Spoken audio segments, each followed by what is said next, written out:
అందరికీ నమస్కారం. తెలంగాణ రాష్ట్ర రాజకీయాల్లో ఈ మధ్యన కొంత ఆందోళనగా ఉంది రాజకీయ పార్టీలకి, ప్రజలకు కాదు, రాజకీయ పార్టీలకి. ఎందుకంటే కాంగ్రెస్ పార్టీ బీఆర్ఎస్ పార్టీ మీద ఆధిక్యం సంపాదించి 64 సీట్లతో, ఎలయన్స్తో 65 సీట్లతో అధికారంలోకి వచ్చింది. బొటాబొటి మెజార్టీతో అధికారంలోకి వచ్చింది. అలాంటి పరిస్థితుల్లో అందరూ నాయకులు కాంగ్రెస్లో సమిష్టి నాయకత్వం లేదు, వన్ మ్యాన్ షో లేదు. రాజకీయాల్లో కానీ పరిపాలనలో కానీ వన్ మ్యాన్ షో ఉంటేనే రాజకీయ పార్టీ కానీ ఆ పరిపాలన కానీ సక్రమంగా గాలిలో ఉంటుంది అనేదానికి అనేక నిదర్శనాలు. గతంలో ప్రధానంగా పనిచేసిన ఇందిరాగాంధీ డిక్టేట్ చేసింది. తర్వాత మొరార్జీ దేశాయ్ మంచి పరిపాలన ఇచ్చా కానీ డిక్టేట్ చేయలేకపోయాడు, 2 సంవత్సరాలు పడేశారు మొరార్జీ దేశాయ్ని. తర్వాత వీపీ సింగ్ మంచి పరిపాలన దక్షుడే, కానీ ఎక్కువ కాలం నిలబడలేకపోయాడు. అదేవిధంగా వాజ్పేయి గారు ఫస్ట్ సారి 11 నెలలు, రెండోసారి 4 సంవత్సరాలు చిల్లర పనిచేసి ఆయన కూడా సక్సెస్ఫుల్గా మూడోసారి ప్రధాని చేయలేకపోయారు వాజ్పేయి. ఆ తర్వాత చూస్తే అటు పార్టీని ఇటు ప్రధానమంత్రి పదవిని డిక్టేట్ చేస్తూ నడుపుతున్నది మోడీ అని చెప్పచ్చు దేశంలో. అదేవిధంగా ఉమ్మడి ఆంధ్రప్రదేశ్లో ఎన్టీ రామారావు, రాజశేఖర రెడ్డి, చంద్రబాబు నాయుడు వీళ్ళు ముగ్గురు కూడా అటు పార్టీని ఇటు అధికారాన్ని కూడా వన్ మ్యాన్ షోతో నడిపారు. చంద్రబాబు నాయుడు కానీ, రాజశేఖర రెడ్డి కానీ, ఎన్టీఆర్ కానీ. తర్వాత కేసీఆర్ కూడా అదేవిధంగా నడిపాడు. ఇది వన్ మ్యాన్ షోనే 10 ఏళ్ల పాటు. ఇవాళ వచ్చిన రేవంత్ రెడ్డి గారికి కొద్దిగా తడబాటు పడుతున్నారు. ఎందుకు? పార్టీలో అందరూ ఆయనకన్నా సీనియర్లు కాంగ్రెస్ పార్టీ మాది, మా ఇంట్లోనే పుట్టిందంటారు వీళ్ళందరూ. ఆయన ఒరిజినల్గా డిఎన్ఏ తెలుగుదేశం బీజేపీ నుంచి వచ్చిన వ్యక్తి అవటం వలన ఆయన ఆధిపత్యాన్ని వీళ్ళెవరూ కూడా ఒప్పుకోవట్లా. వీళ్ళకి పై హైకమాండ్ ఢిల్లీలో ఉంటుంది, ఎవరిని కాదనలేరు, ఎవరిని వద్దనలేరు. ఇలాంటి సంకట స్థితిలో కాంగ్రెస్ పార్టీ చేసే మంచి పనులు ప్రజలకు రీచ్ కావట్లా. మంచి పనులు ఏం చేశారని మీకు సందేహం రావచ్చు, సూపర్ 6 అమలు చేయలేదు కదా అని అనుమానం కూడా మీకు కలగవచ్చు. కానీ చేసినట్లో కొన్ని మంచి కార్యక్రమాలు ఉన్నాయి. ఒకటి, 2 లక్షల రూపాయల వరకు రుణమాఫీ జరిగింది రైతులకి. 2 లక్షల లోపు ఉన్న రుణమాఫీలు మాత్రం చేశారు, అదైతే యథార్థం. ఆ తర్వాత మొదటిసారిగా రైతు భరోసా ఇచ్చారు, అందరికీ ఇచ్చారు. తర్వాత 200 రూపాయలకి లోపు ఉచిత విద్యుత్ ఇస్తున్నారు. 500 రూపాయలకి గ్యాస్ సిలిండర్ ఇస్తున్నారు. ఉచిత బస్సు సౌకర్యం ఏర్పాటు చేశారు. ఇవన్నీ పథకాలు అమలు జరుగుతూ ఉన్నాయి. అయినా ఎక్కడో తత్తరపాటు, ఎక్కడో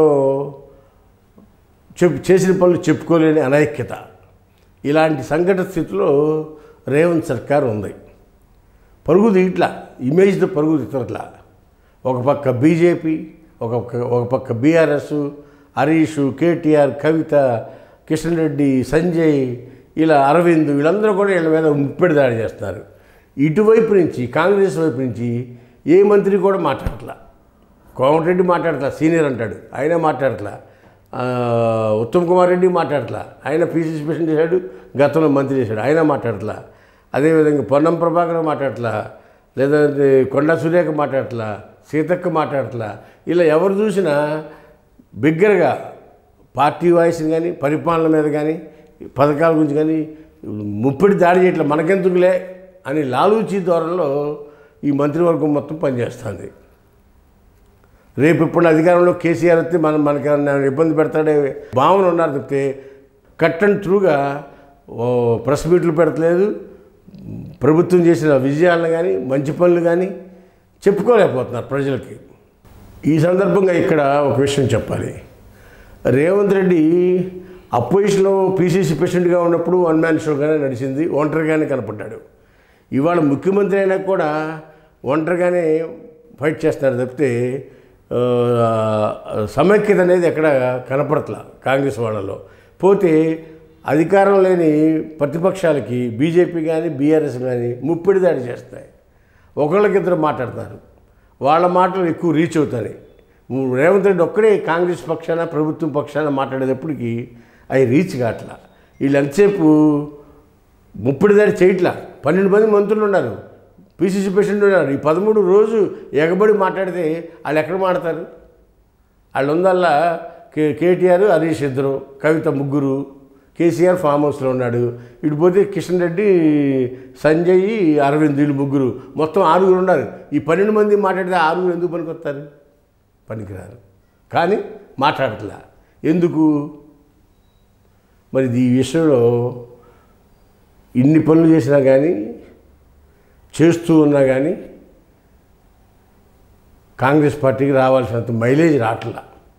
దీని మీద మరి కాంగ్రెస్ పెద్దలు ఎందుకు నిర్లక్ష్యం వహిస్తున్నారో అర్థం కావట్లా. ఒక పక్క బై ఎలక్షన్స్ వస్తాయని చెప్పి 10 మంది ఆందోళనగా ఉన్నారు ఎమ్మెల్యేలు. త్వరలో బై ఎలక్షన్స్ వస్తాయని హరీష్, కేటీఆర్ మాట్లాడుతున్నారు.